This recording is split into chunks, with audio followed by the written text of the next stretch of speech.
Hi, welcome back to the channel and happy new year. It's a new year. It's the first quarter of the year, and I think it's a great time for you to sit down and review where money will be coming from and how much for your retirement paycheck. So let's get into that.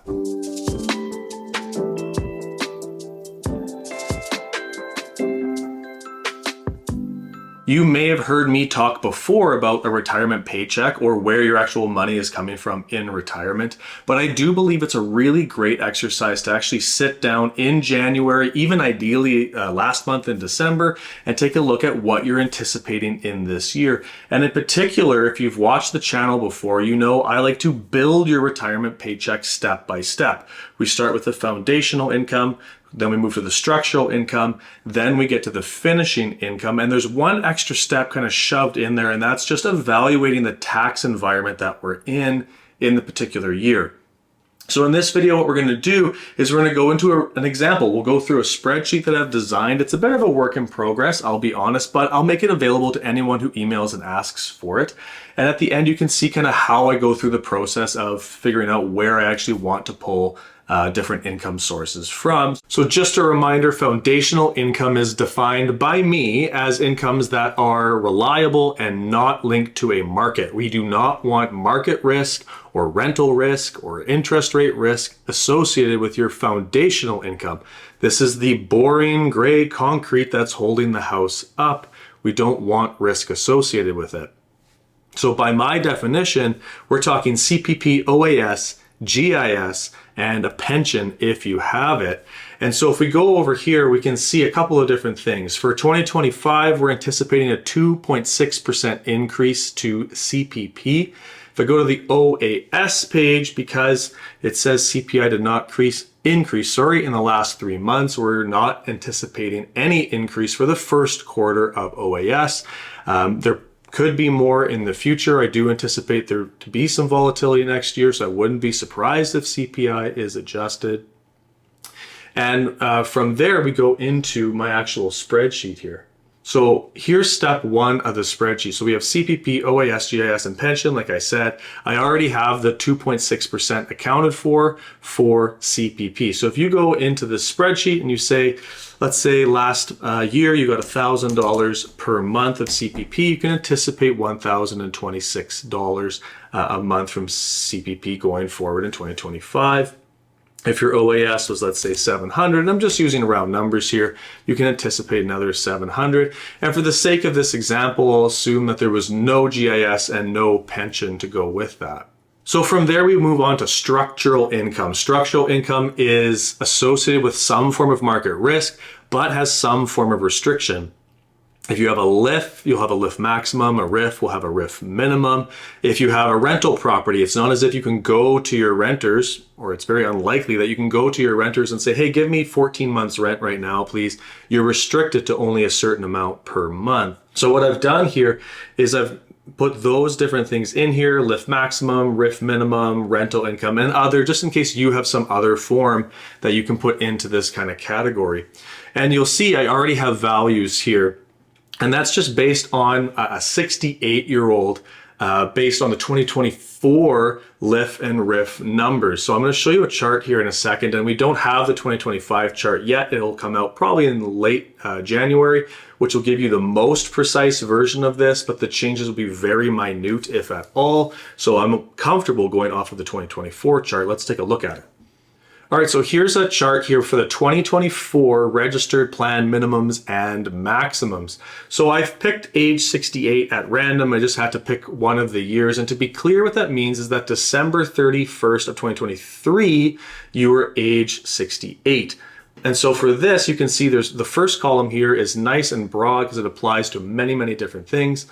RIF, RLIF, PRIF, LIF, RLIF, all the different acronyms all have a minimum withdrawal of 4.55%. And for the sake of example, let's assume you're in Ontario. So here we go. Ontario is registered here. Your LIF maximum age 68 is 7.83%. Like I said, this does change year to year. The changes are usually very, very minute, if at all. So for right now, January of 2025, you can simply just use this chart and you'll get a very, very accurate, not perfectly accurate, but very close version of what your check will be. So back to the spreadsheet here, I have 7.83 as the maximum withdrawal out of a LIF. I almost always recommend taking the maximum out of your LIF, and here's why. You never want to run into a situation where the LIF is the only income source that you have remaining. Because if you have a maximum withdrawal assigned by the government and you're into a year and you need more money, you can't have more money unless you meet very specific criteria. So for me, the LIF in terms of registered assets, so RIF, LIF, whatever, I want to drain that as fast as I can. And in most cases, I'm also going to be recommending breaking it if that's a possibility in your province. I have a video I'll link in the description down below that'll explain what I mean by that, because every province has different LIF rules. But if we go here and we assume the LIF is worth, let's say, $100,000, we now have a maximum withdrawal of $652.88 per month. I've already factored it into monthly. And let's assume this person has a $250,000 RIF. The minimum is $947.92 per month. Now, with LIF withdrawals or with RIF withdrawals, you can take the monthly, quarterly, you can take it once a year as a lump sum, anything like that. But what I find very helpful is when I'm looking at a monthly cash flow compared to monthly spending. So that's how I have this set up. I'm well aware, especially in the case of a LIF, if you have a small LIF, you may just take the maximum withdrawal as one chunk in January or February and just get it over with.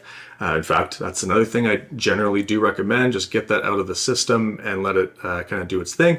But I have everything set up here as a monthly thing.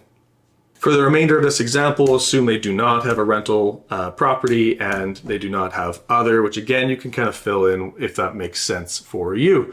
So now I have two sections. I have the foundational income and I have structural income, total $1,700, total $1,600, meaning that gross between the two, we're looking at $3,326.79 of gross income. Now is when we wedge in the fourth kind of hidden step to this. It's not just foundational, structural, finishing income. We need to look at the tax environment in between there. So I'll show you two great public websites that you can go to, and I'll link down below, that can really help paint the picture of your taxation. The first of these is taxtips.ca. Again, I'll link down below. What I'll do is I'll do a link that comes to all the different provinces, so you can pick the most appropriate option for yourself. But this is the Ontario version.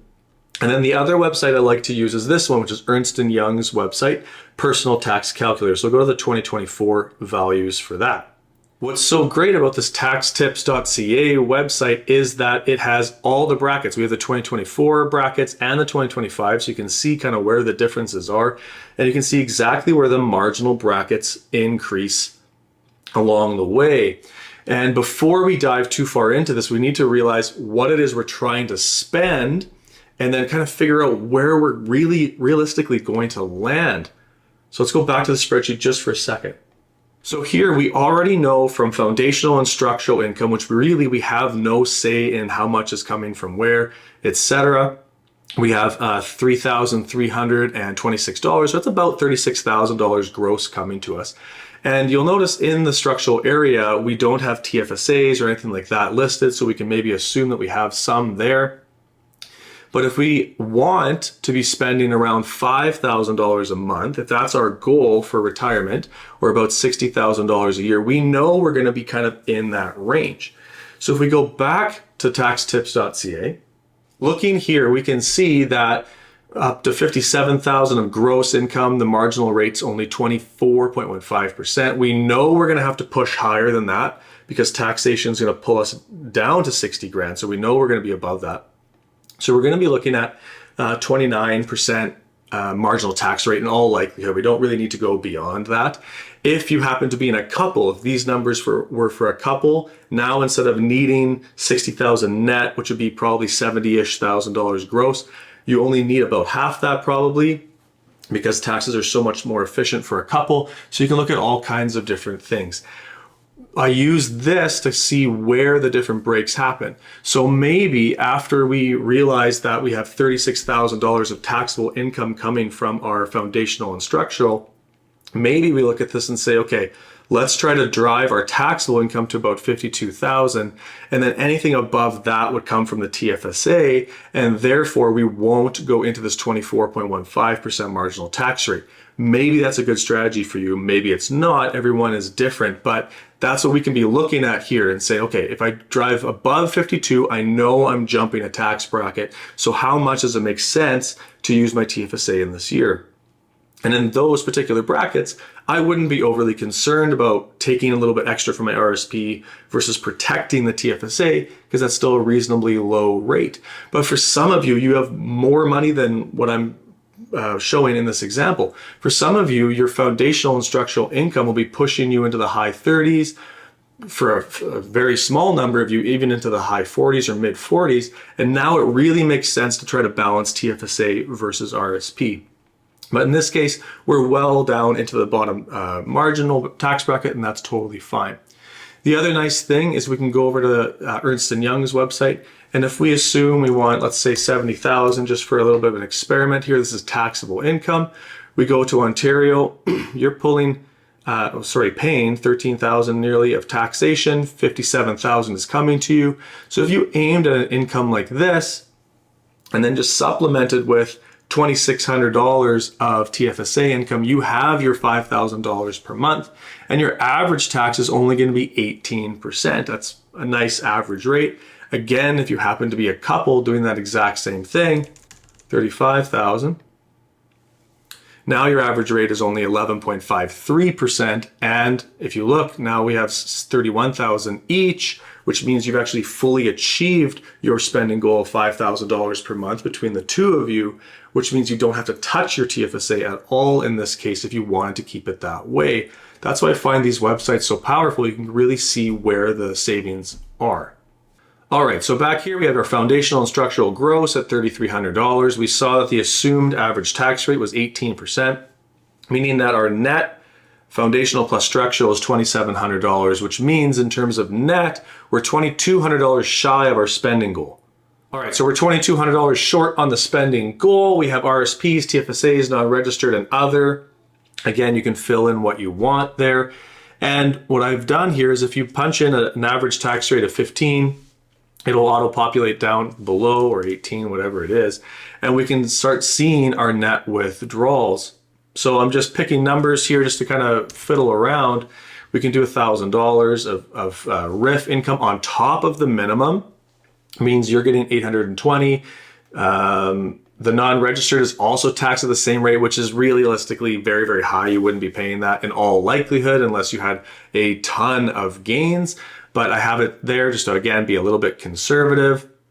750 from a non-registered, and let's say 500 from a TFSA, something like that.